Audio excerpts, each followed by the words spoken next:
The Door in the Wall by H.G. Wells. One confidential evening, not 3 months ago, Lionel Wallace told me this story of the door in the wall, and at the time I thought that so far as he was concerned, it was a true story. He told it me with such direct simplicity of conviction that I could do otherwise than believe in him. But in the morning, in my own flat, I woke to a different atmosphere. And as I lay in bed and recalled the things he had told me, stripped of the glamour of his earnest, slow voice, denuded of the focused, shaded table light, the shadowy atmosphere that wrapped about him and me, and the pleasant, bright things, the dessert and glasses and napery of the dinner we had shared, making them for the time a bright little world quite cut off from everyday realities, I saw it all as frankly incredible. He was mystifying, I said, and then, how well he did it. It isn't quite the thing I should have expected of him of all people, to do well. Afterwards, as I sat up in bed and sipped my morning tea, I found myself trying to account for the flavor of reality that perplexed me in his impossible reminiscences, by supposing they did in some way suggest, present, convey, I hardly know which word to use, experiences it was otherwise impossible to tell. Well, I don't resort to that explanation now. I have got over my intervening doubts. I believe now, as I believed at the moment of telling, that Wallace did to the very best of his abilities strip the truth of his secret for me. But whether he himself saw, or only thought he saw, whether he himself was the possessor of an inestimable privilege, or the victim of a fantastic dream, I cannot pretend to guess. Even the facts of his death, which ended my doubts forever, throw no light on that. That much the reader must judge for himself. I forget now what chance comment or criticism of mine moved so reticent a man to confide in me.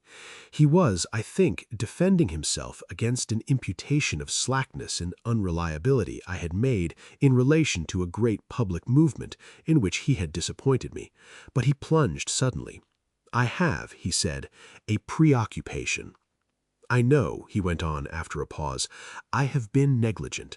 The fact is, it isn't a case of ghosts or apparitions, but it's an odd thing to tell of, Redmond. I am haunted. I am haunted by something that rather takes the light out of things, that fills me with longings." He paused, checked by that English shyness that so often overcomes us when we speak of moving or grave or beautiful things. "You were at St. Athelstan's all through," he said, and for a moment that seemed to me quite irrelevant. "Well," and he paused.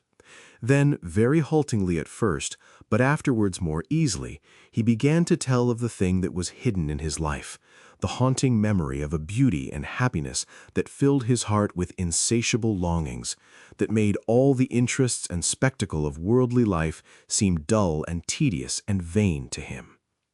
Now that I have the clue to it, the thing seems written visibly in his face.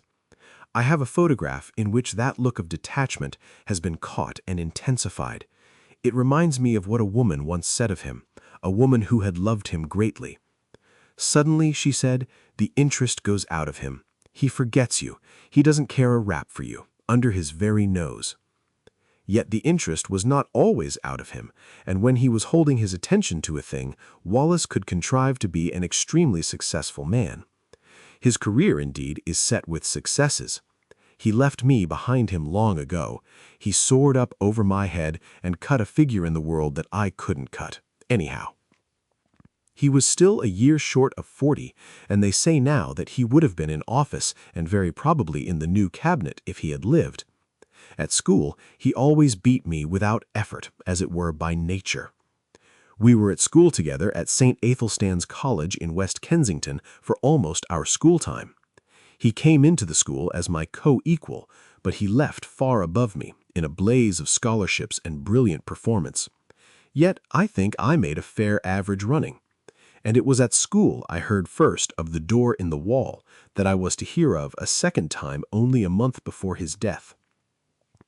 To him, at least, the door in the wall was a real door, leading through a real wall to immortal realities. Of that I am now quite assured. And it came into his life quite early, when he was a little fellow, between 5 and 6. I remember how, as he sat making his confession to me with a slow gravity, he reasoned and reckoned the date of it. There was, he said, a crimson Virginia creeper in it, all one bright uniform crimson in a clear amber sunshine against a white wall. That came into the impression somehow, though I don't clearly remember how, and there were horse-chestnut leaves upon the clean pavement outside the green door. They were blotched yellow and green, you know, not brown or dirty, so that they must have been new fallen. I take it that means October. I look out for horse-chestnut leaves every year, and I ought to know. If I'm right in that, I was about 5 years and 4 months. He was, he said, rather a precocious little boy. He learned to talk at an abnormally early age, and he was so sane and old-fashioned, as people say, that he was permitted an amount of initiative that most children scarcely attain by 7 or 8. His mother died when he was 2, and he was under the less vigilant and authoritative care of a nursery governess. His father was a stern, preoccupied lawyer who gave him little attention and expected great things of him. For all his brightness, he found life gray and dull, I think, and one day he wandered. He could not recall the particular neglect that enabled him to get away, nor the course he took among the West Kensington roads. All that had faded among the incurable blurs of memory. But the white wall and the green door stood out quite distinctly. As his memory of that childish experience ran, he did, at the very first sight of that door, experience a peculiar emotion, an attraction, a desire to get to the door and open it and walk in. And at the same time he had the clearest conviction that either it was unwise or it was wrong of him, he could not tell which, to yield to this attraction. He insisted on it as a curious thing that he knew from the very beginning, unless memory has played him the queerest trick, that the door was unfastened and that he could go in as he chose. I seemed to see the figure of that little boy, drawn and repelled, and it was very clear in his mind, too, though why it should be so was never explained, that his father would be very angry if he went in through that door. Wallace described all these moments of hesitation to me with the utmost particularity.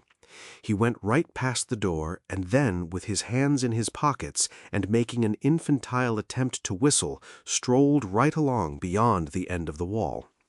There he recalls a number of mean, dirty shops, and particularly that of a plumber and decorator with a dusty disorder of earthenware pipes, sheet lead, ball taps, pattern books of wallpaper, and tins of enamel. He stood pretending to examine these things and coveting, passionately desiring the green door. Then, he said, he had a gust of emotion. He made a run for it, lest hesitation should grip him again. He went plumb with outstretched hand through the green door and let it slam behind him. And so, in a trice, he came into the garden that has haunted all his life. It was very difficult for Wallace to give me his full sense of that garden into which he came. There was something in the very air of it that exhilarated, that gave one a sense of lightness and good happening and well-being. There was something in the sight of it that made all its color clean and perfect and subtly luminous. In the instant of coming into it, one was exquisitely glad, as only in rare moments and when one is young and joyful one can be glad in this world. And everything was beautiful there. Wallace mused before he went on telling me. You see, he said, with the doubtful inflection of a man who pauses at incredible things, there were 2 great panthers there. Yes, spotted panthers, and I was not afraid. There was a long, wide path with marble-edged flower borders on either side, and these 2 huge velvety beasts were playing there with a ball. One looked up and came towards me, a little curious as it seemed. It came right up to me, rubbed its soft round ear very gently against the small hand I held out, and purred. It was, I tell you, an enchanted garden, I know. And the size? Oh, it stretched far and wide, this way and that. I believe there were hills far away. Heaven knows where West Kensington had suddenly got to. And somehow it was just like coming home. You know, in the very moment the door swung to behind me, I forgot the road with its fallen chestnut leaves, its cabs and tradesmen's carts. I forgot the sort of gravitational pull back to the discipline and obedience of home. I forgot all hesitations and fear, forgot discretion, forgot all the intimate realities of this life. I became in a moment a very glad and wonder-happy little boy in another world. It was a world with a different quality, a warmer, more penetrating and mellower light, with a faint, clear gladness in its air, and wisps of sun-touched cloud in the blueness of its sky. And before me ran this long, wide path invitingly, with weedless beds on either side, rich with untended flowers, and these two great panthers.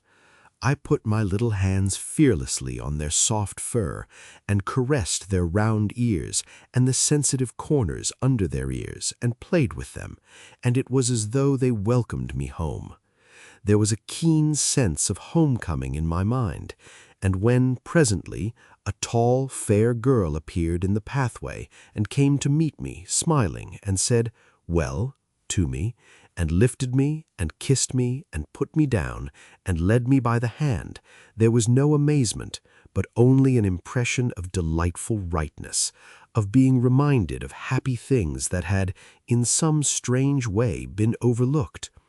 There were broad red steps, I remember, that came into view between spikes of delphinium, and up these we went to a great avenue between very old and shady dark trees.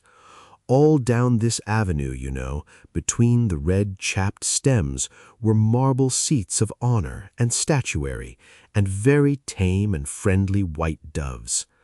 Along this cool avenue my girlfriend led me, looking down, I recall, the pleasant lines, the finely modeled chin of her sweet, kind face, asking me questions in a soft, agreeable voice, and telling me things, pleasant things, I know, though what they were I was never able to recall. Presently, a capuchin monkey, very clean, with a fur of reddy brown and kindly hazel eyes, came down a tree to us and ran beside me, looking up at me and grinning, and presently leapt to my shoulder. So we too went on our way in great happiness. He paused. "Go on," I said. "I remember little things. We passed an old man musing among laurels, I remember, and a place gay with parakeets, and came through a broad shaded colonnade to a spacious cool palace, full of pleasant fountains, full of beautiful things, full of the quality and promise of heart's desire. And there were many things and many people, some that still seem to stand out clearly, and some that are vaguer, but all these people were beautiful and kind. In some way, I don't know how, it was conveyed to me that they all were kind to me, glad to have me there, and filling me with gladness by their gestures, by the touch of their hands, by the welcome and love in their eyes. Yes," he mused for a while. "Playmates I found there. That was much to me, because I was a lonely little boy. They played delightful games in a grass-covered court where there was a sundial set about with flowers, and as one played, one loved. But it's odd, there's a gap in my memory. I don't remember the games we played. I never remembered. Afterwards, as a child, I spent long hours trying, even with tears, to recall the form of that happiness. I wanted to play it all over again, in my nursery, by myself.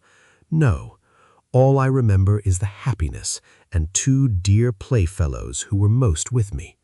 Then presently came a somber woman, wearing a soft long robe of pale purple, who carried a book, and beckoned and took me aside with her into a gallery above a hall, though my playmates were loath to have me go, and ceased their game and stood watching as I was carried away. "Come back to us," they cried. "Come back to us soon." I looked up at her face, but she heeded them not at all. Her face was very gentle and grave. She took me to a seat in the gallery, and I stood beside her, ready to look at her book as she opened it on her knee. The pages fell open. She pointed, and I looked, marveling, for in the living pages of that book I saw myself. It was a story about myself, and in it were all the things that had happened to me since ever I was born. It was wonderful to me, because the pages of that book were not pictures, you understand, but realities. Wallace paused gravely, looked at me doubtfully. "Go on," I said. "I understand. They were realities. Yes, they must have been. People moved and things came and went in them.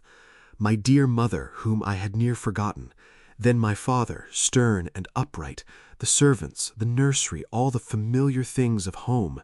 Then the front door and the busy streets with traffic to and fro. I looked and marveled, and looked half doubtfully again into the woman's face, and turned the pages over, skipping this and that, to see more of this book and more, and so at last I came to myself hovering and hesitating outside the green door in the long white wall, and felt again the conflict and the fear. "And next," I cried, and would have turned on, but the cool hand of the grave woman delayed me. "Next," I insisted, and struggled gently with her hand, pulling up her fingers with all my childish strength, and as she yielded and the page came over, she bent down upon me like a shadow and kissed my brow. But the page did not show the enchanted garden, nor the panthers, nor the girl who had led me by the hand, nor the playfellows who had been so loath to let me go. It showed a long gray street in West Kensington, in that chill hour of afternoon before the lamps are lit, and I was there, a wretched little figure, weeping aloud for all that I could do to restrain myself, and I was weeping because I could not return to my dear playfellows who had called after me, come back to us soon. I was there. This was no page in a book, but harsh reality. That enchanted place and the restraining hand of the grave mother at whose knee I stood had gone. Whither had they gone? He halted again, and remained for a time staring into the fire. "Oh, the woefulness of that return," he murmured. "Well," I said, after a minute or so. Poor little wretch I was, brought back to this gray world again. As I realized the fullness of what had happened to me, I gave way to quite ungovernable grief, and the shame and humiliation of that public weeping and my disgraceful homecoming remain with me still. I see again the benevolent-looking old gentleman in gold spectacles who stopped and spoke to me, prodding me first with his umbrella. "Poor little chap," said he, "and are you lost then? And me a London boy of 5 and more. And he must needs bring in a kindly young policeman and make a crowd of me, and so march me home. Sobbing, conspicuous, and frightened, I came back from the enchanted garden to the steps of my father's house. That is as well as I can remember my vision of that garden, the garden that haunts me still. Of course, I can convey nothing of that indescribable quality of translucent unreality, that difference from the common things of experience that hung about it all. But that is what happened. If it was a dream, I am sure it was a daytime and altogether extraordinary dream. Naturally, there followed a terrible questioning by my aunt, my father, the nurse, the governess, everyone. I tried to tell them, and my father gave me my first thrashing for telling lies. When afterwards I tried to tell my aunt, she punished me again for my wicked persistence. Then, as I said, everyone was forbidden to listen to me, to hear a word about it. Even my fairy tale books were taken away from me for a time, because I was too imaginative. Yes, they did that. My father belonged to the old school, and my story was driven back upon myself.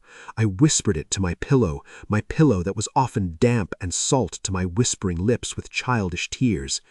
And I added always to my official and less fervent prayers this one heartfelt request: "Please, God, I may dream of the garden.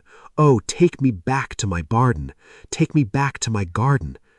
I dreamt often of the garden. I may have added to it. I may have changed it. I do not know. All this, you understand, is an attempt to reconstruct from fragmentary memories a very early experience.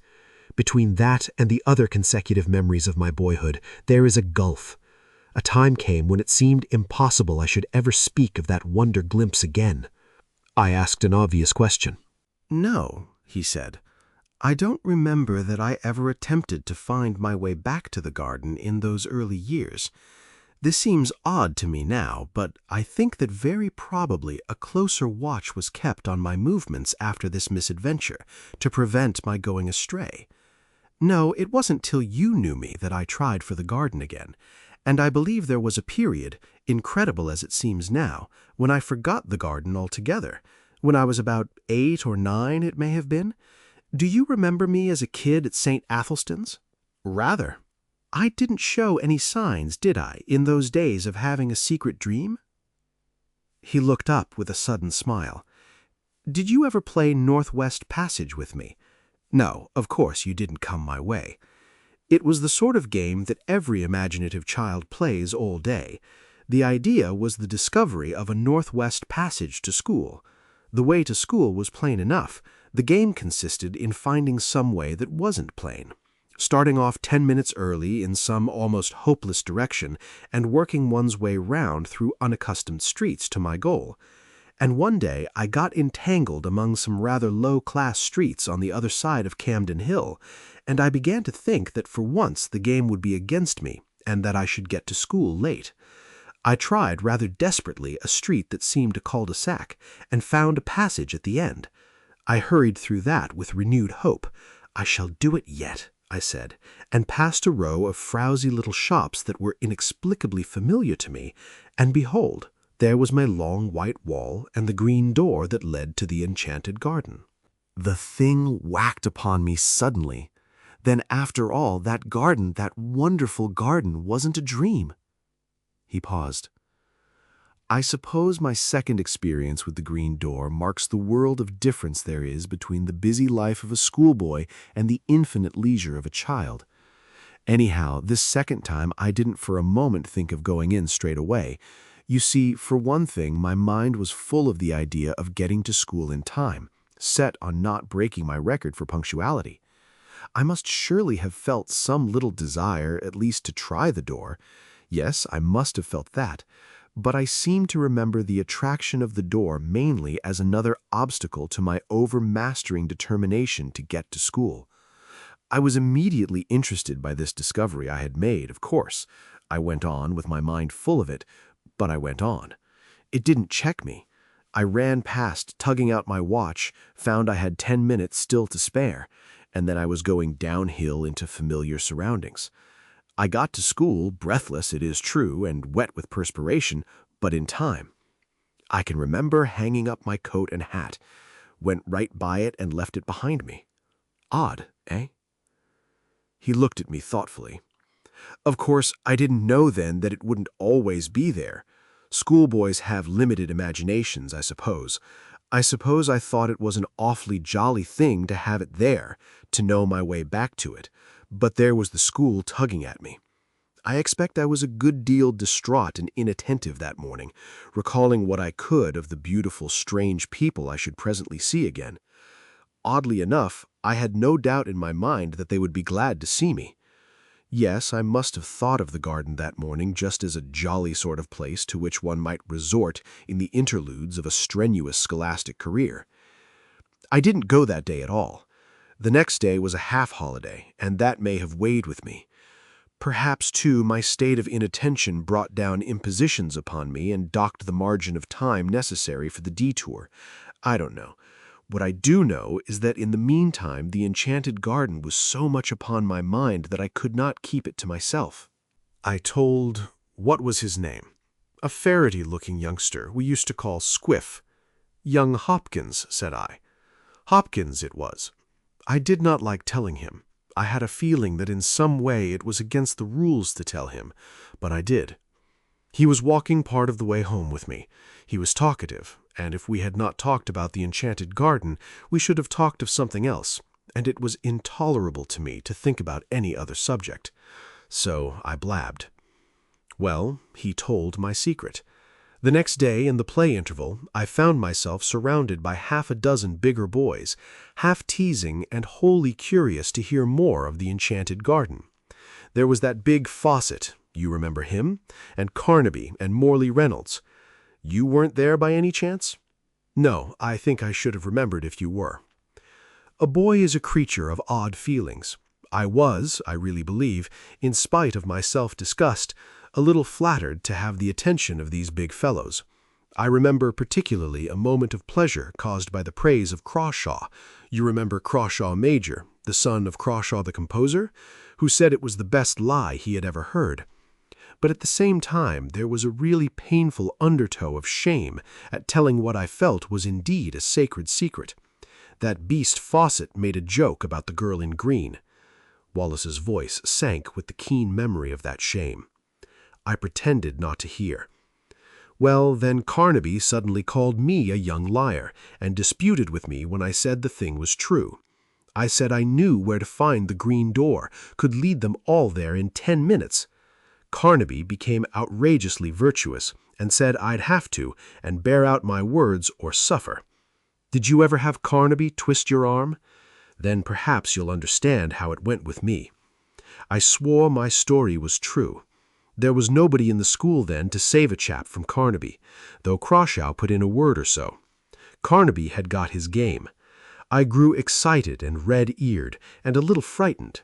I behaved altogether like a silly little chap, and the outcome of it all was that instead of starting alone for my enchanted garden, I led the way, presently, cheeks flushed, ears hot, eyes smarting, and my soul one burning misery and shame, for a party of 6 mocking, curious, and threatening schoolfellows. We never found the white wall and the green door. You mean, I couldn't find it. I would have found it if I could. And afterwards, when I could go alone, I couldn't find it. I never found it. I seem now to have been always looking for it through my schoolboy days, but I've never come upon it again. Did the fellows make it disagreeable? Beastly. Carnaby held a council over me for wanton lying. I remember how I sneaked home and upstairs to hide the marks of my blubbering. But when I cried myself to sleep at last, it wasn't for Carnaby, but for the garden, for the beautiful afternoon I had hoped for the sweet, friendly women and the waiting playfellows, and the game I had hoped to learn again, that beautiful forgotten game. I believed firmly that if I had not told, I had bad times after that, crying at night and wool-gathering by day. For 2 terms I slackened and had bad reports. Do you remember? Of course you would. It was your beating me in mathematics that brought me back to the grind again. For a time my friend stared silently into the red heart of the fire. Then he said, I never saw it again until I was 17.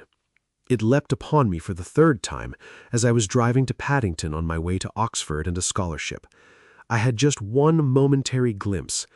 I was leaning over the apron of my hansom smoking a cigarette, and no doubt thinking myself no end of a man of the world, and suddenly there was the door, the wall, the dear sense of unforgettable and still attainable things. We clattered by, I too taken by surprise to stop my cab until we were well past and round a corner. Then I had a queer moment, a double and divergent will of my will. I tapped the little door in the roof of the cab and brought my arm down to pull out my watch. Yes, sir, said the cabman smartly. Well, it's nothing, I cried. My mistake. We haven't much time. Go on. And he went on.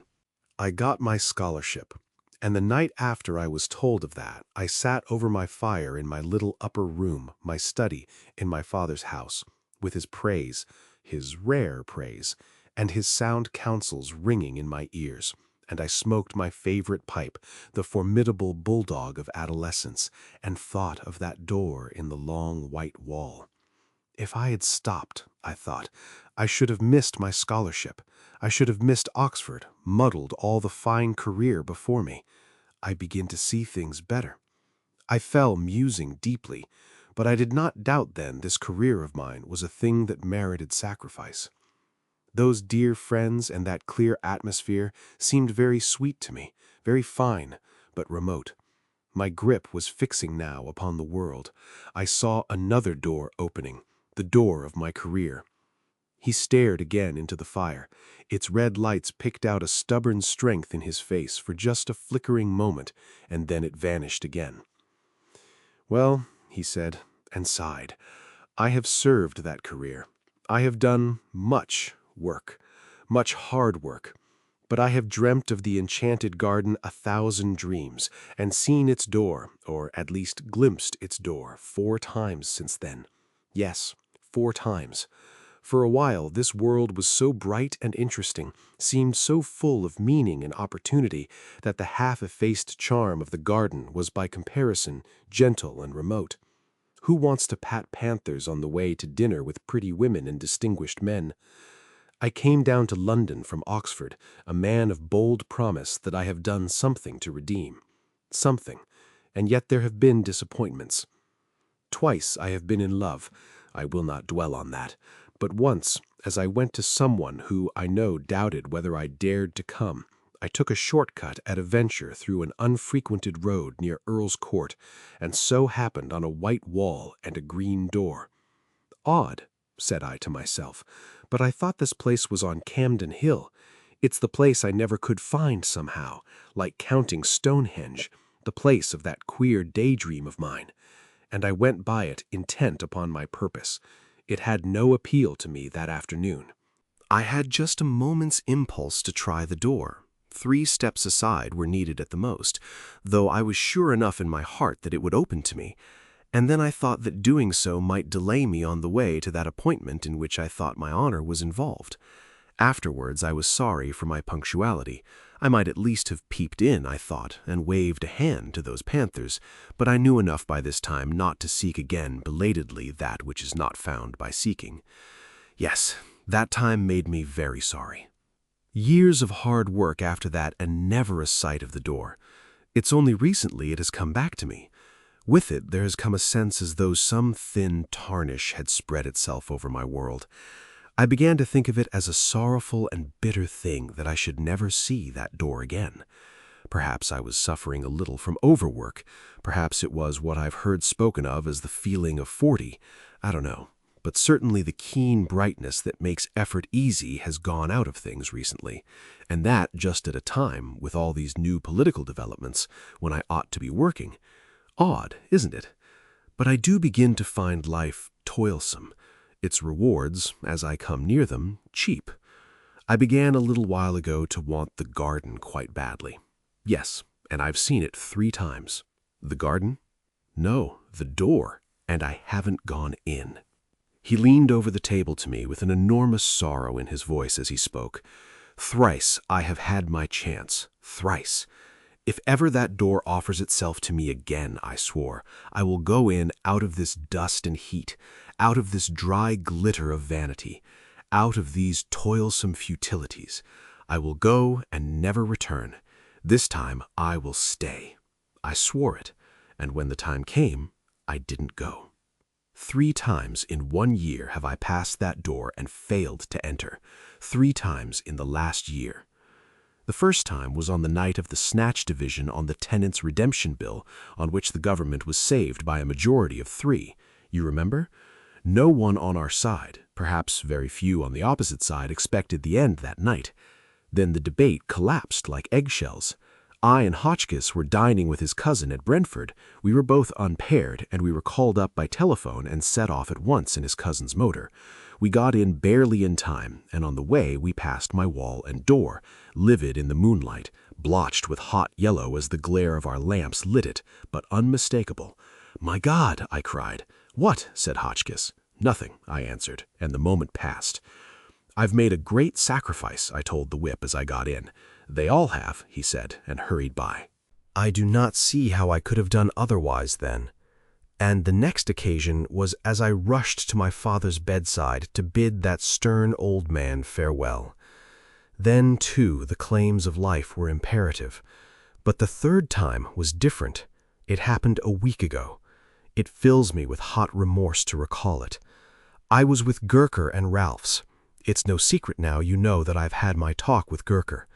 We had been dining at Frobisher's, and the talk had become intimate between us. The question of my place in the reconstructed ministry lay always just over the boundary of the discussion. Yes, that's all settled. It needn't be talked about yet, but there's no reason to keep a secret from you. Yes, thanks.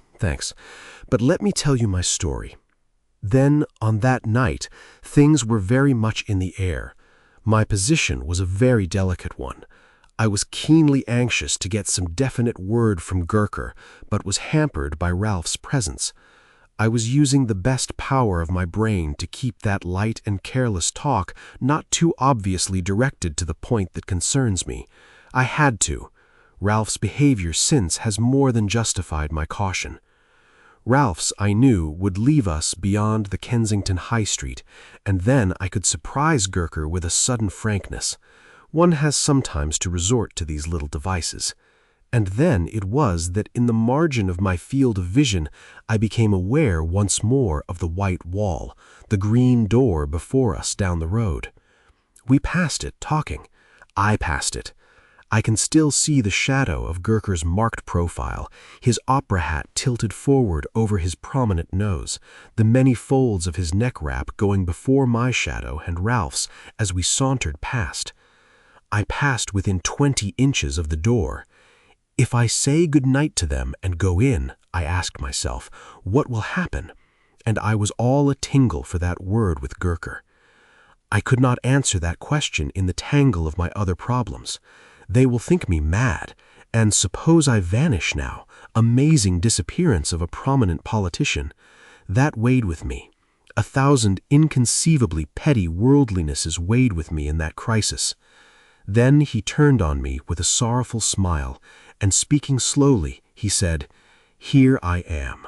"Here I am," he repeated, "and my chance has gone from me.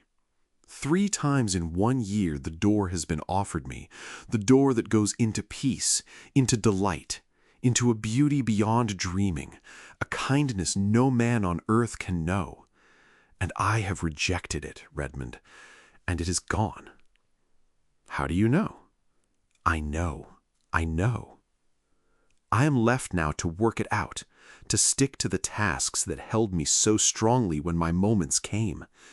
You say I have success, this vulgar, tawdry, irksome, envied thing. I have it." He had a walnut in his big hand. "If that was my success," he said, and crushed it, and held it out for me to see. "Let me tell you something, Redmond. This loss is destroying me. For 2 months, for 10 weeks nearly now, I have done no work at all, except the most necessary and urgent duties. My soul is full of inappeasable regrets. At nights, when it is less likely I shall be recognized, I go out. I wonder. Yes, I wonder what people would think of that if they knew. A cabinet minister, the responsible head of that most vital of all departments, wandering alone, grieving, sometimes near audibly lamenting, for a door, for a garden.